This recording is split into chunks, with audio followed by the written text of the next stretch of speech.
Bismillahirrahmanirrahim. Assalamualaikum warahmatullahi wabarakatuh. Alhamdulillah, kita bersyukur kepada Allah Subhanahu wa taala. Pada kesempatan ini kita masih bisa melanjutkan kegiatan pembelajaran kimia secara daring. Semoga Ananda semua dalam keadaan sehat walafiat.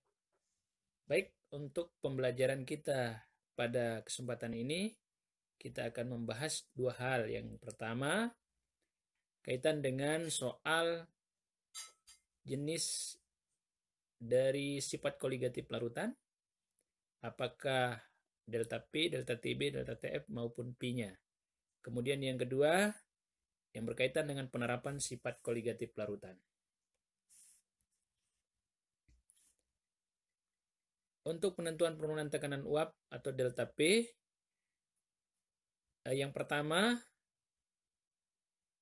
bisa dilihat soalnya.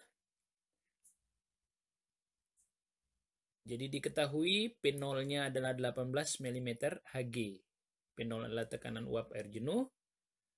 Kemudian NP yaitu mol pelarutnya, mol air adalah 0,75, NT-nya 0,25 mol. Nah, totalnya untuk NP sama NT itu adalah sama dengan 1. Tentukan delta P ya. Delta P yaitu penurunan tekanan uap jenuh larutan. Delta P adalah XT dikali P0, di mana XT adalah NT dibagi N total. 0,25 per 1 dikali 18 P0-nya. Ketemu 4,5 mm Hg. Kemudian untuk yang kedua, tekanan uap air jenuh pada suhu 30 derajat Celcius, 31,8 mm Hg. Nah, ini perhatikan. NaOH ya. NaOH kita tahu bahwa NaOH adalah merupakan basa kuat, termasuk elektrolit kuat, di mana nanti persamaannya itu untuk fraksi molnya itu ada pengaruh faktor ionisasi atau I. Karena NaOH adalah elektrolit kuat, maka I sama dengan N.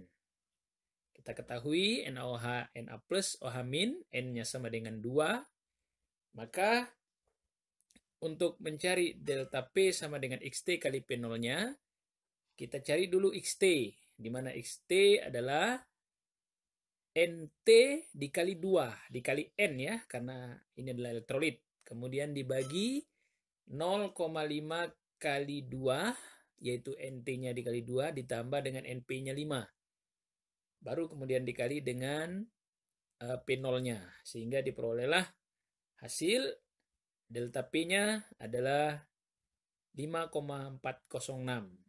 Adapun untuk P yang ditanyakan adalah tekanan uap larutan. Kalau yang pertama tadi adalah langsung delta P. Untuk yang sekarang P larutannya adalah P0 min delta P.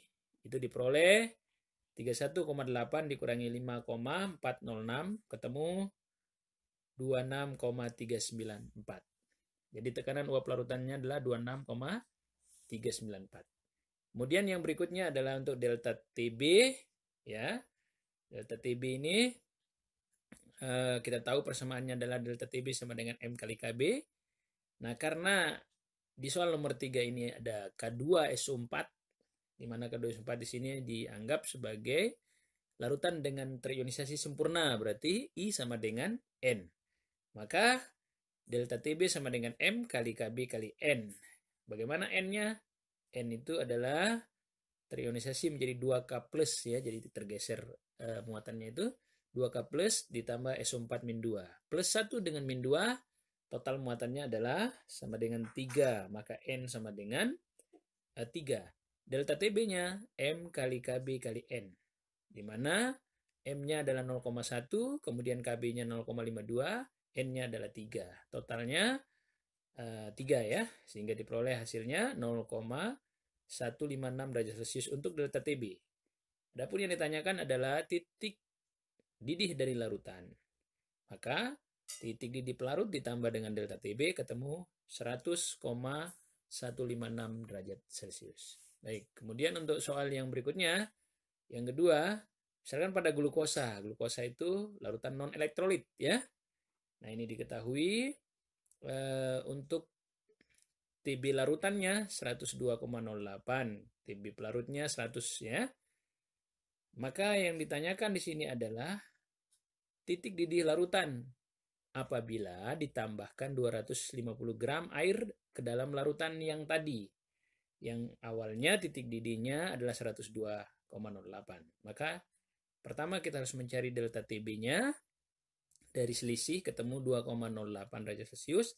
Kemudian dari persamaannya kita bisa mencari berapa nilai TB larutan dari delta TB setelah penambahan 250 gram.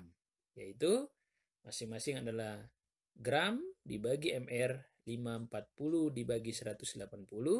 Kemudian dikali 1000 per P. P-nya adalah 1000 dari 750 gram ditambah 250 gram. Sehingga ketemulah delta TB-nya 1,56 derajat Celcius. Maka TB larutannya adalah 100 ditambah 1,56, 101,56 derajat Celcius. Nah, untuk yang berikutnya adalah delta TF. Delta TF perbedaannya sedikit, persamaannya hanya KF dengan delta TF dibandingkan dengan delta TB. Maka prosesnya hampir sama. Misalkan pada glukosa kita ketahui adalah non-elektrolit, maka untuk persamaan delta TF-nya adalah gram per mr kali 1000 per P kali Kf tanpa dikali I karena non-elektrolit.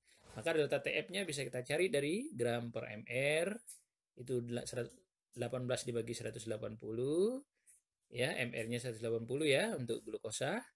Kemudian dikali 1000 per 500 adalah gram airnya. Ketemulah 0,36 derajat Celcius. Delta TF adalah TF pelarut min TF pelarutan. Itu diperoleh sebanyak TF pelarutan adalah min 0,36 derajat Celcius. Nah, kita lihat sekarang untuk yang larutan elektrolitnya. Misalkan pada LOH3 itu terionisasi 50%. Berarti alfanya adalah 50% atau 0,5. Maka delta TF-nya ada faktor I.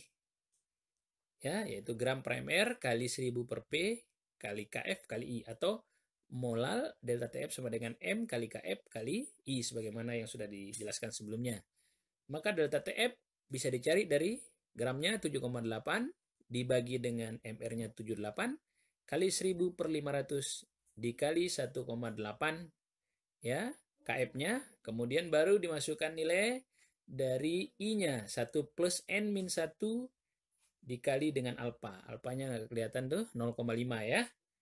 Nah, ketemulah 0,72 derajat Celcius. Maka dari 0,72 derajat Celcius bisa dicari TF larutannya adalah min 0,72 derajat Celcius.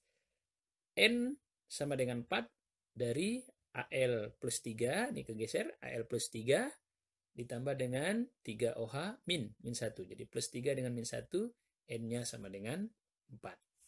Nah, inilah untuk delta TF-nya. Kemudian bagaimana untuk tekanan osmotik atau P? Misalkan pada sukrosa ya. Sukrosa kita tahu adalah larutan non elektrolit juga, sehingga harga P sama dengan M molar kali R kali T saja, atau molar bisa dicari dari mol per volume atau gram per mr kali 1000 per P.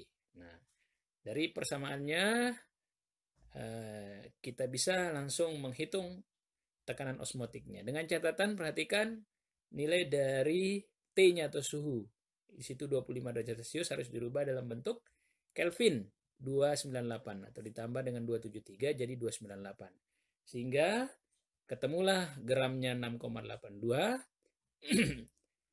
MR-nya adalah 342, kemudian 1000 dibagi P 2 liter atau 1 per 2 ya. 1000 gram itu kan 1 kilo dibagi dengan atau 1000 mililiter itu 1 liter dibagi dengan 2 liter. Maka ketemu hasil akhirnya adalah 0,24 atmosfer atau ATM. Dan yang terakhir adalah untuk soal pada larutan elektrolit. Misalkan NaCl adalah elektrolit kuat ya, alfa sama dengan 1. Maka kita bisa cari N-nya sama dengan 2 dari N plus 1 dengan Cl min 1. Sehingga dari persamaan ini kita harus ingat bahwa untuk elektrolit kuat harga I sama dengan N. Maka alfa sama dengan apa namanya, V ya, tekanan osmotik sama dengan molar dikali R dikali T dikali N, karena I sama dengan N.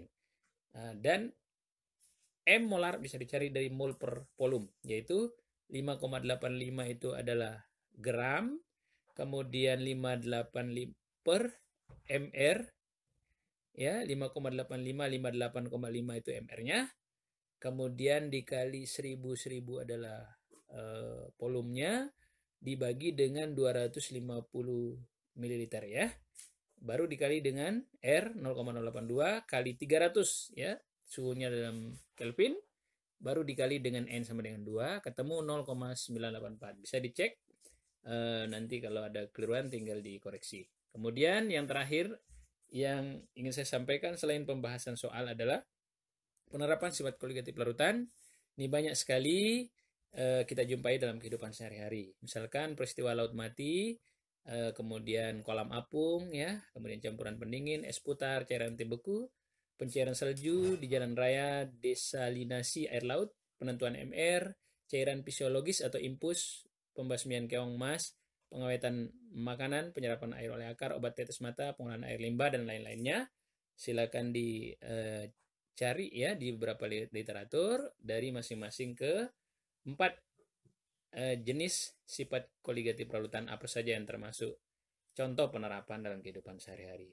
Ini yang bisa saya sampaikan, dan saya harap kepada Ananda semua untuk bisa belajar dengan serius, dan kita berharap semoga Allah memudahkan kita untuk bisa memahaminya. Atas perhatiannya disampaikan terima kasih. Assalamualaikum warahmatullahi wabarakatuh. Kita tutup dengan doa kafaratul majelis. Subhanakallahumma wa bihamdika asyhadu an la ilaha illa anta astaghfiruka wa atubu ilaika.